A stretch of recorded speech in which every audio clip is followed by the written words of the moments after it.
just going to the MAR website. Lessons learned is also recorded, but it's not mandatory. But there's a lot of important information and a lot of feedback and stuff. And I love the conversations that we get going with the subject matter. Looks like the first one we're talking about is square footage. Does anyone have any questions about square footage or what the expectation is? There has been some confusion recently that has been brought up, but I mean, it's been written wrong for quite a while. The NAR standards actually isn't written correctly where it comes to square footage. It just says 50 square feet per bed, which is incorrect. So that's in the process of being changed. My understanding is it's been 75 square feet for if you have one bed, a single bed room. But that's been that way since the 1960s, I guess, according to Jeff. But when we looked into it a little bit deeper, it's now 70 square feet. So if you're going to have, we discourage single rooms, but if you are going to have a single room, maybe it's a house manager or something, the room has to be a minimum of 70 square feet. So if you're going to have two or more to a room, it's 50 square feet per person. So a two-person room would be 100 square feet, three-person room, 150 square feet, five-person room, 250 square feet, etc. So just to make sure, because some are going out looking for other homes. When you get the older homes, usually the rooms are a little bit more small. The newer homes, I believe, any new buildings, the bedroom space has to be at least 80 square feet is what the building is. They have to build bedroom spaces differently, but our rule is still going to be the 70 square feet for one individual and 50 square feet per person when there's two or more. Does anyone have any questions about that? Nathan? Yes, before when you came to our house, even though our rooms were bigger, since there was a slant in the roof, you said Yes. those square footages didn't count. Yeah. Yep. Because some homes have like I don't know if they're called bungalows or if they put people in the attic space. There's a pitch, right? So the pitch, it has to be at least 6 feet 8 inches. The ceiling height has to be 6 feet 8 inches before it can count as square footage. So you can't have like, it's like 2 feet up against the wall and they got the bed shoved up against the wall. The guy, how they're going to sit up in bed, so square footage actually doesn't count until you have 6 feet 8 inches. So you measure from the floor to the ceiling 6 feet 8 inches, and that's an invisible wall, right? You measure 6 feet 8 inches to the other side, and then you measure what the square footage is that way versus what it is the other way, and that's the square footage you got to go by. So if it's 100 square feet at the 6 feet 8 inches total, then the most you can fit in is 2 beds. So good question. I have a question, Catherine. So you were saying that the NAR standards were incorrect. Is that something that's on their website that was incorrect, the 50 or? You can look under, we have the NAR standards on our website too. So it's the NAR standards 3.0 when it talks about the square footage. They just left some words out.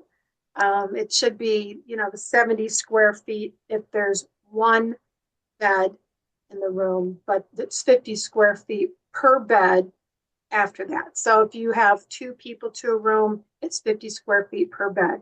So that would be 2 people would be 100 square feet.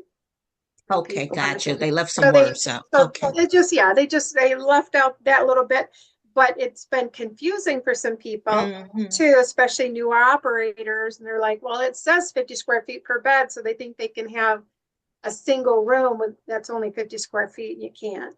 I got you. So it does have to be 70 square feet, at least 70. So okay, thank you. Yeah. Any other questions about that? we were going to talk about social model of recovery, which is what recovery residences are based on. There has to be a way to distinguish the treatment versus recovery residences. Recovery residences, it's typically a single family home. It's more home-like environment with living room, with furnishings, and kitchen, and kind of like you'd walk into your own home. That's kind of how their home should be. And that's what we look for when we go into a residence. It starts with pulling up to the home. Is it maintained? Or is the siding falling off? You're not maintaining your lawn. Because the first thing people look for when they know that there's a recovery residence on the street, they look for the most crappiest rundown home, and they assume that that's got to be it. There's such a stigma attached to the recovery residences, unfortunately, negative stigma. So we want to make sure that the homes do maintain their lawn. Maybe you got landscaping out there, that should be part of the chore list too, add work outside, pick up those cigarette butts, mow the lawn, and you rotate your chore list every single week. So people kind of take turns at that. So, if your siding needs to be washed, you got mold on the side. A lot of us do when it's the north side. And like on my side of the home, it always seems to get mold. So once a year, I got to take a power washer to it. So same thing, what you would do with your home, those homes need to be taken care of like that as well. So, Jason, Nathan's house, what do you do with your program to ensure that they meet the social model of recovery? Well, first off, we really truly trying to make the home a home. You'll see pretty much no evidence of like it being some sort of clinical or industrial based facility. Everything from making sure everybody has their own space, as it lays out like the square footage, but ample space to put their clothes, their food, shoes, coats. We have ample space for all their winter gear like skis and snowboards and fishing tackle and all that stuff. But we really try and we go through and try and live by the standards set by MAR, but also we interact the men in the house, and they're allowed to give us suggestions on things that we need to do or change. Just for instance, like we needed a new towel bar in the bathrooms because the ones that we put in when we bought the houses, they just get used and abused, and so we let them pick that up. What's like the most effective towel rack? And for me and my wife personally, we just need like a little tiny one.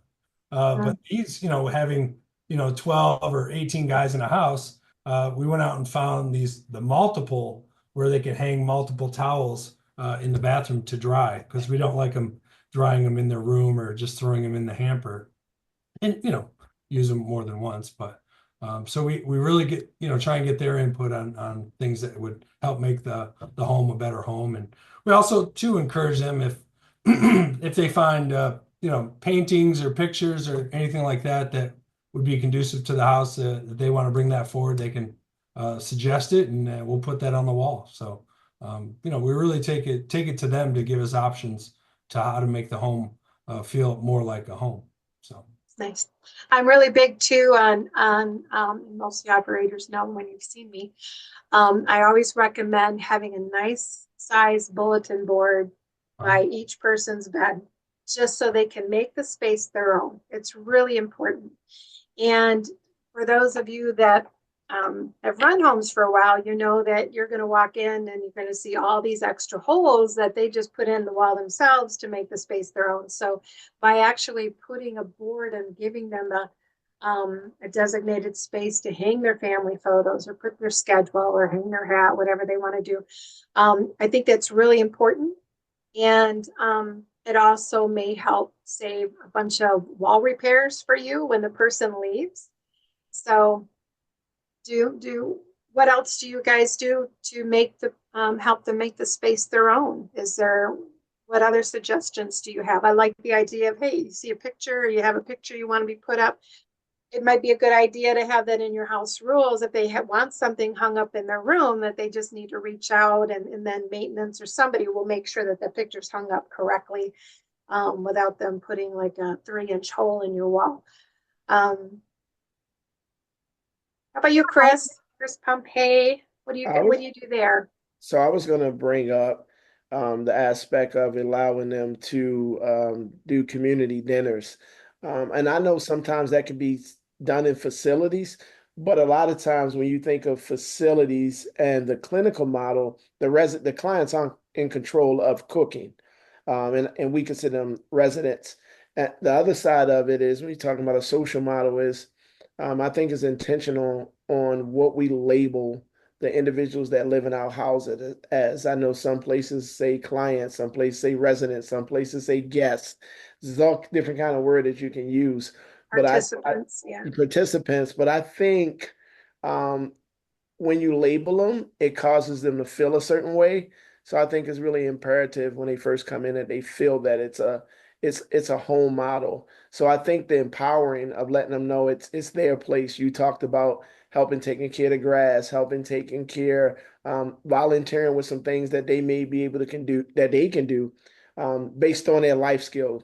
Like we got a guy right now at one of our houses, we have the waterfall. Well, he used to put in koi ponds. So that's something he's really, really interested in. So that gives him ownership to the home, you know. So Yeah.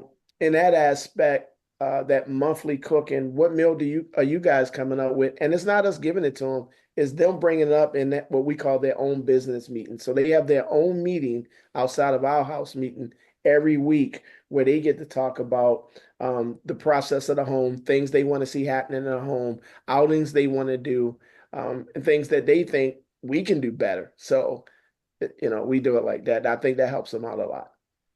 Nice. Yeah.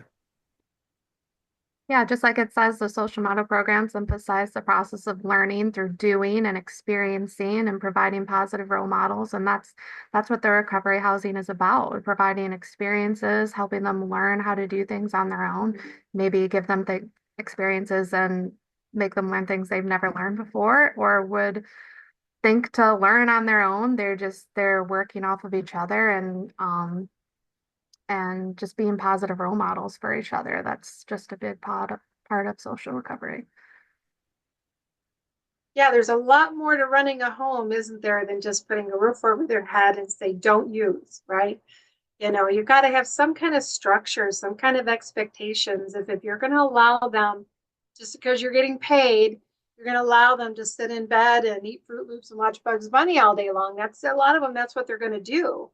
But they should be pushed. They should be pushed and encouraged to, get up. If nothing changes, nothing changes. If they want their situation to change, they got to do something different. Like how many meetings do they need to get to per week? I mean, I've heard of some operators say 2 meetings a week. Well, their addiction didn't take a day off. Why should their recovery take a day off? Why 2 meetings a week? Why don't 7 meetings a week or 5 meetings a week? Meetings aren't going to kill them, but not going to meetings and not having that support could really cause them to be stagnant and stay in the same position that they are currently.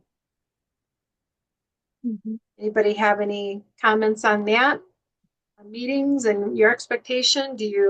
How many meetings do you want them to get to when they first come in? And do you decrease the meeting expectation after they've been there a while? We follow the same approach of the 90 and 90.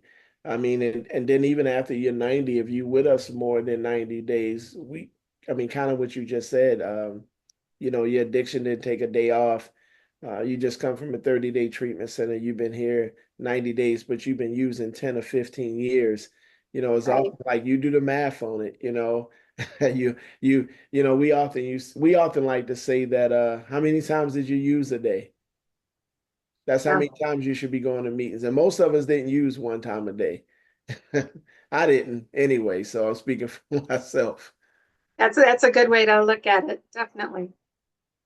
And to bring up something that you had just talked about too a little while ago was clients versus participants or residents and stuff. And And I know it's confusing a lot. I've talked to Kelly about it too, but with the rec cap, it's everything's clients, everything's client, client, client, but so that verbiage is used a lot with that, but client refers more to treatment. And we like to try to get away from that. So once in a while people say client, but it really should be residents or participants and individuals residing in your home. We want to try to get away from the clinical verbiage as much as we can. So I wanted to talk real quick too about the rec cap thing, because they said they put the cannabis question in now for a rec cap. So just to touch on that, because I don't want it to be confusing to individuals, but cannabis, it's, I believe, probably in the next year or two, it's going to be federally recognized and be allowed. As far as a recovery residence goes, though, I could never see it being acceptable in a recovery residence unless it's a patch or gummy or pill form, and it would most likely be part of a MAT program. So it'd have to be secured and monitored. But people use it for pain management or anxiety or seizure control. I mean, there's a lot of different medical uses for it. So if an operator was to allow cannabis in that form in their home, would they be allowed to be certified? Yes. But on the same hand, until it's federally recognized, it's important that you're aware that by allowing something in your home that is not federally approved, you'll lose your funding. Any kind of funding that you get, you'll lose it, and you'll lose your fair housing protection. So right now, you're protected under Fair Housing Act as a recovery residence, but if you allow that in your home, you'll lose that. So just so there's no confusion around that, does anyone have any questions about that? I'm glad you brought that up. We went to a harm reduction summit, and it appeared they were trying. It was confusing because they were kind of mixing in the medical marijuana as part of the MAT program. And I spoke up and said, in Michigan, I haven't seen it anywhere. I haven't heard it anywhere. And somebody had mentioned in one of their homes on the West Coast, they allow individuals to come into their home with a medical marijuana card as long as they use tinctures or or edibles, but no smoking substance. And and I haven't heard anything. I'm glad you're clarifying that, because as long as it's not federally approved, then that's what I figured as well. But a tincture, I'm glad you brought that up. A tincture is alcohol. Yeah, that's what I Okay, said. so that a tincture Yeah. would not be Yeah. used, would not be something that you would Yeah. want in a recovery residence, because it is Absolutely. alcohol. Even if they took it as prescribed, it is Yeah. alcohol still. So it'd have to be, again, in a form of gummy, but it would have to be secured in some way. But again, it's very new, but it's important to kind of open your mind to this. Nobody's ever died from cannabis. Like alcohol's legal, but more people die from alcohol than any other thing, all the things put together, right? So it's important to just be prepared. It is going to be it will be coming available and recognized federally, I'm sure soon. So, if you don't want that in your home, that's totally up to you. Everybody's expected to accept the MAT program, some form of it, at least. So some operators allow everything. Like if they do methadone, they can bring back their Saturday dose in a lockbox and that kind of stuff. But because they have like the Vivitrol shot, there's other things that are available where they only get an injection maybe once every 30 days. There's nothing brought into the home. There is no reason for any operator not to allow some form of MAT. So you don't have to have every form of MAT, especially depends on your circumstance and what kind of oversight you have in your program. Yeah, I think it's important, excuse me, there's also some medications we don't allow in our home. Like we don't allow Seroquel, gabapentin, Remron, any of their narcotic ADHD medicines. So, the same thing with marijuana. While still, is a long way from being scientifically verified that it can decrease these things without other harmful side effects. That something like that would not be for us. It's just I don't believe that would be something that we would be willing to allow in our house just to navigate, just because there's not a lot of oversight as far as like how much are you taking, what's a regular dose, things of that nature. Not to mention, it just makes it easier for other people in the house, who aren't necessarily prescribed that to get a hold of it. And it's just, to me, it seems irresponsible. Especially medications that are habit forming. You Correct. definitely want to be careful, and they shouldn't be. I've heard people say, well, if they're prescribed it, then we need to allow it in the home. Nah, like somebody's prescribed Xanax, for example. Now there's other things Right. they can take, Boost Bar. There's other things Yeah. that they can take that are not habit forming. You do not need to. You got to be very careful, because often residents they switch from one addiction to another, right? Correct. So, Yeah. but like if they have surgery, maybe they have surgery, they have something for pain, and that's okay, and that's okay, but it should still be locked up, and it's, in a lockbox and monitored, and after those 3 to 5 days are done, that's it.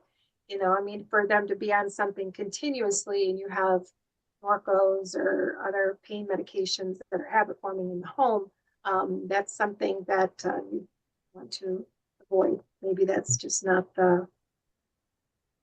maybe they're not appropriate for your setting if they need to be on a lot of medications like that.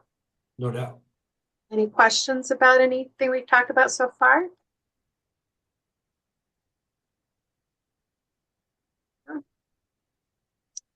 So what kind of structure do you think should be in place for individuals when they first come to your home versus maybe they're there for 6 months?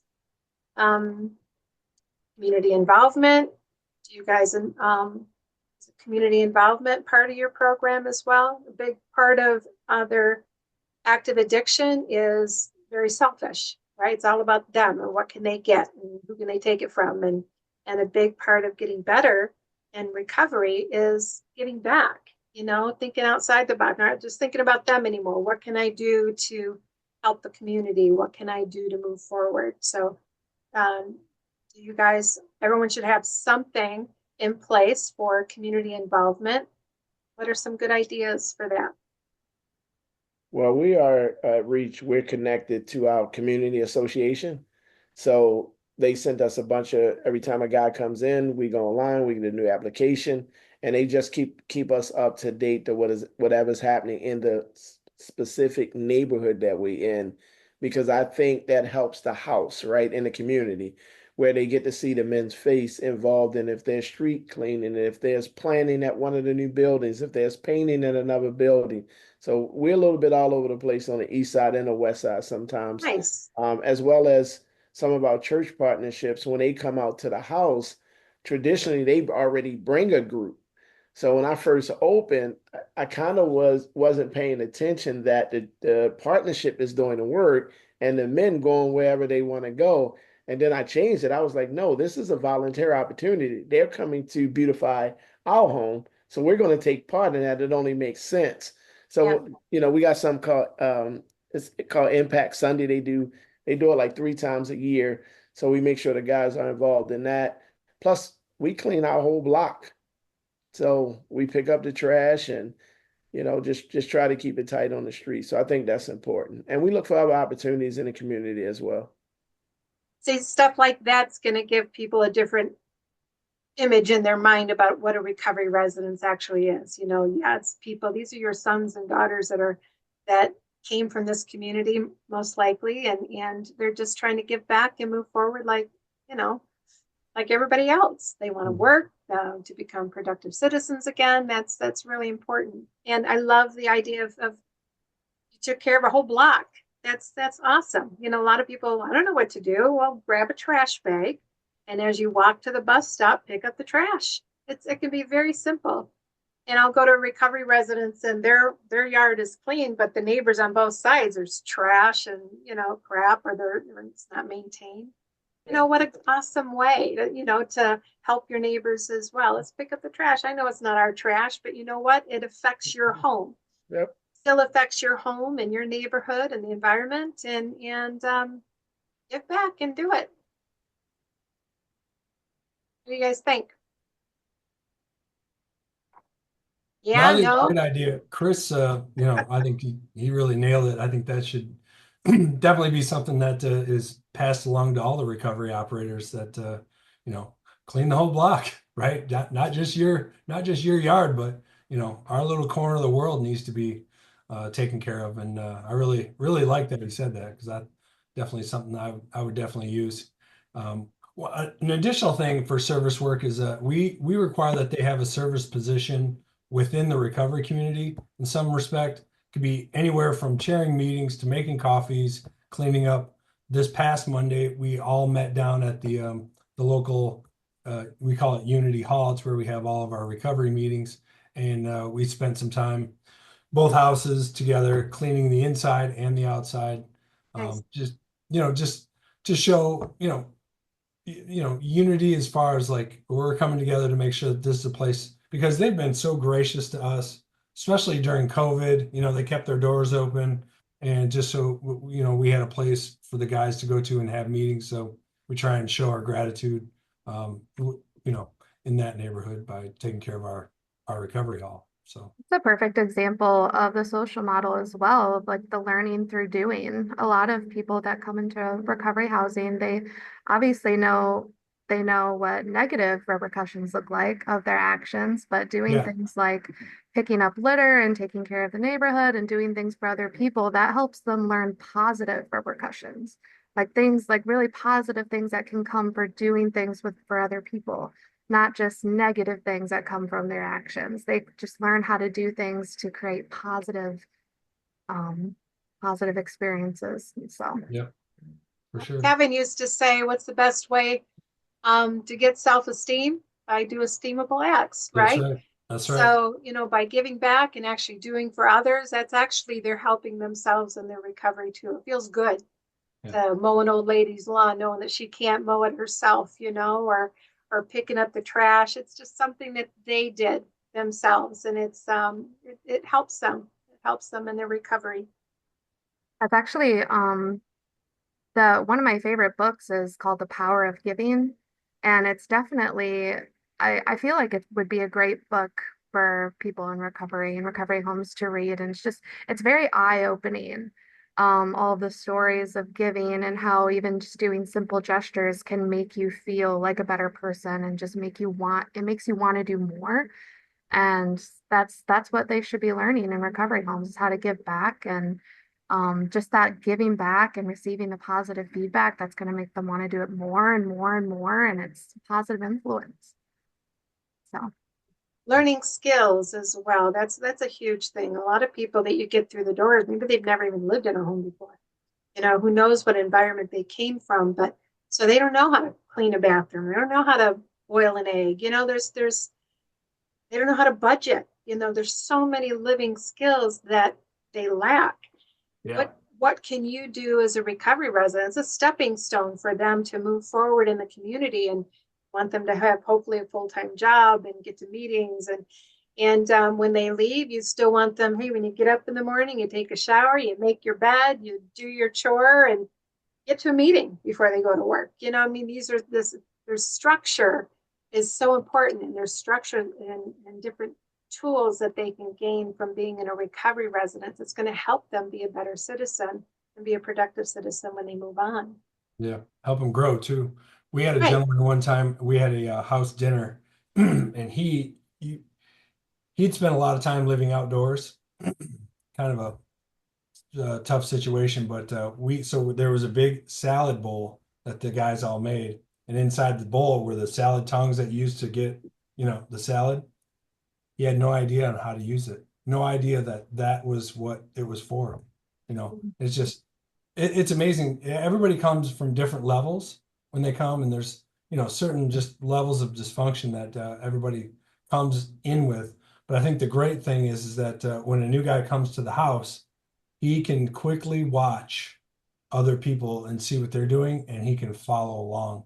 And especially if everyone's doing the next right thing, he's going to pick up on it a lot quicker and have an easier time.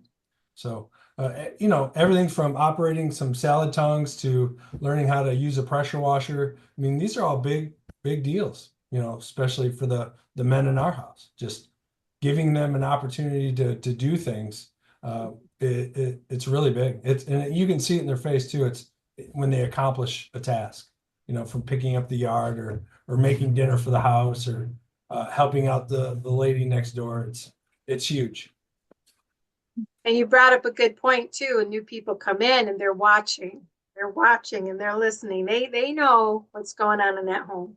And if they're not 100% on board where they want to be, they're going to find that one individual that's just like kind of has his foot just outside the door, and they're going to be there buddying up. Hey, I won't tell if you don't.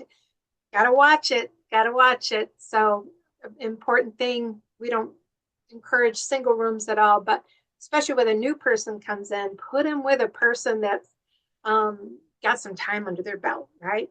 Doing the right thing. They're getting to meetings and they're working full time and they're being a productive citizen and giving back. And what a perfect person to pair a new person in with, right?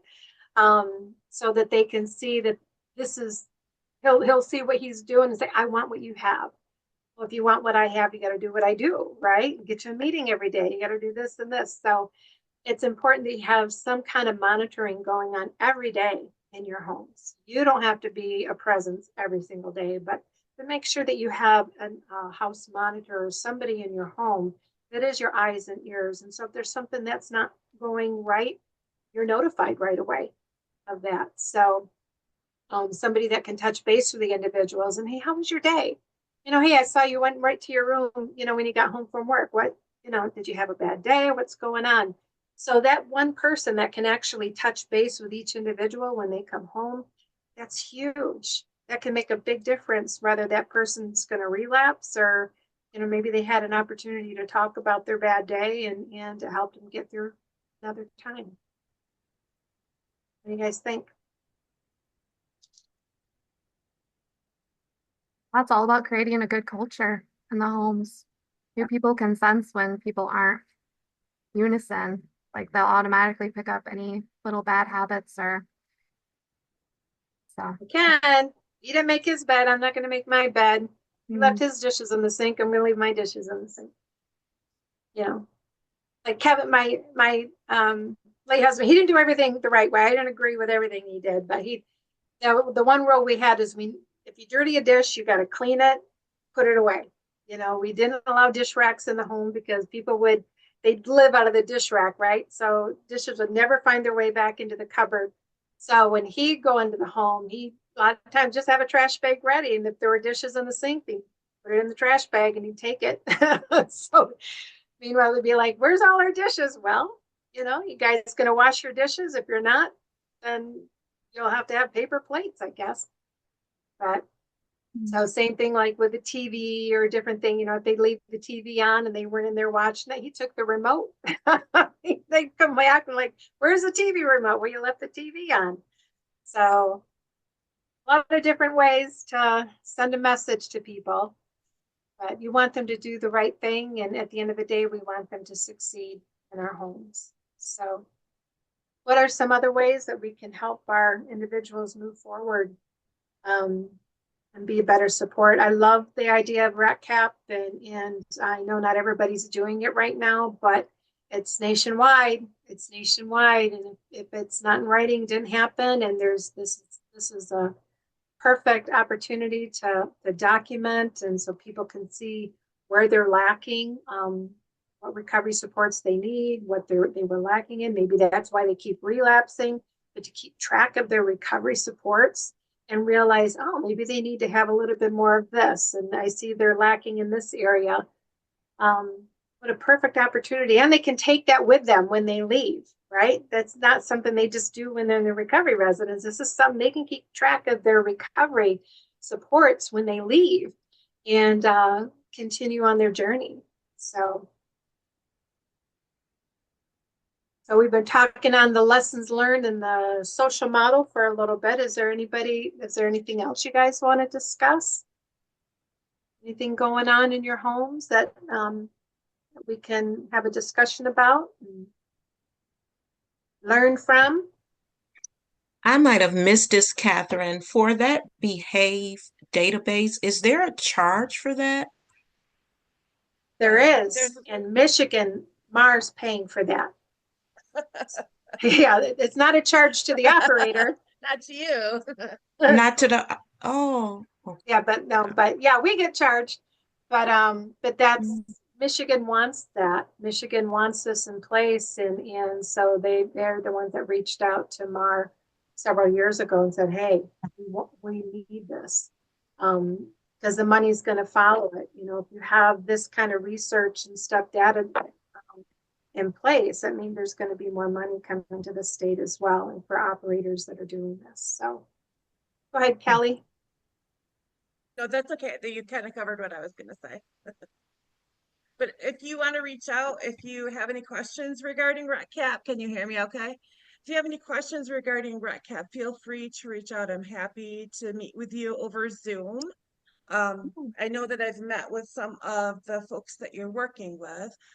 So if you'd like to meet at any time, just reach out, let me know. I'll put my name or my email in the chat. And we can go over whatever questions, anything that you have. okay, thank you. Sure. Because that red cap, what made me think about it is housed in that database. Am I correct?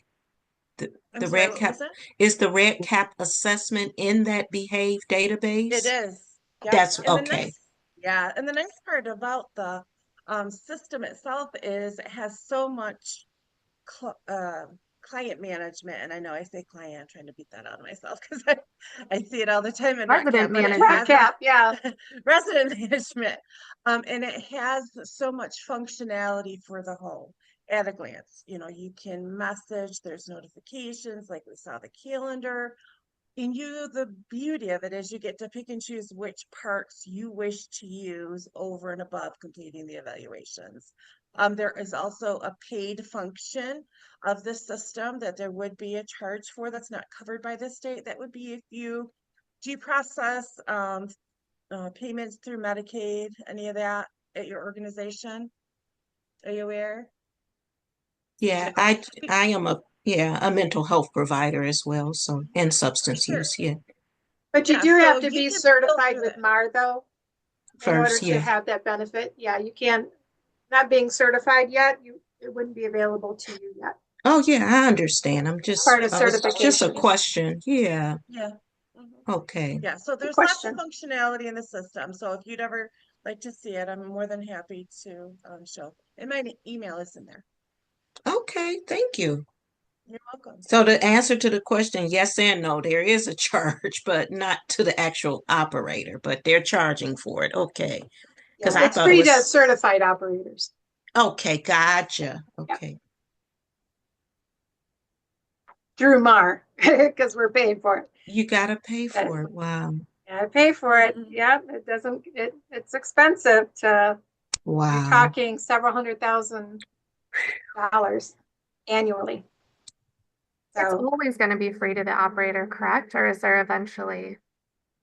it depends, like Kelly had said, that it depends on, there's other features that would be available, correct, Kelly? There's other features that are available that, you know, if they want to utilize, they could do it probably at a cost, but the basic stuff, that They is would free. give you an estimate. Like they prepared invoices for everyone that is currently certified in onboarding, Mm-hmm. just so that they can see everything's down to zero because it's paid for obviously by the state, but just kind of seeing what their savings is. I mean, it's like $600 a month for one home.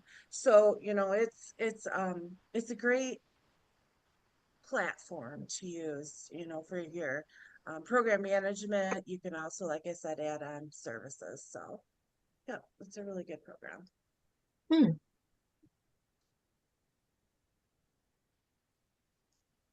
Any other questions about what we've talked about so far today? Yes, I have a question. Okay. As it relates to the square footage, um, does that apply if there's a participant with a child? Is the square footage the same? It's the same. The square footage is the same. It doesn't matter if it's an infant with a crib or a child. The square footage it's per person. So for one person, yes, it's 70 square feet. If there's a person and a child, it's 50 square feet per person. It's 100 square feet. Okay. Yeah. Okay. So if there's two children and a parent, it's 150 square feet. It is the same. We looked into that. I'm like, well, it's just a little crib, but no, it's same Right. square footage applies. Good Okay. question. Thank you. Any other questions? Anything you'd like to talk about? It isn't on the agenda. Well, I'm going to let everybody off early today. Thank you so much for attending and attending the meeting. And it looks like, well, here in Grand Rapids anyway, the sun's out for a little bit. And there's going to be people that are going to be watching this later that attended the UFAM rally. Hopefully that went well today as well. So thank you, everybody, for your input, and we appreciate everything that you do. Your job isn't easy. See you next month. Month, Okay, guys. thank you. Bye-bye. Bye, everybody.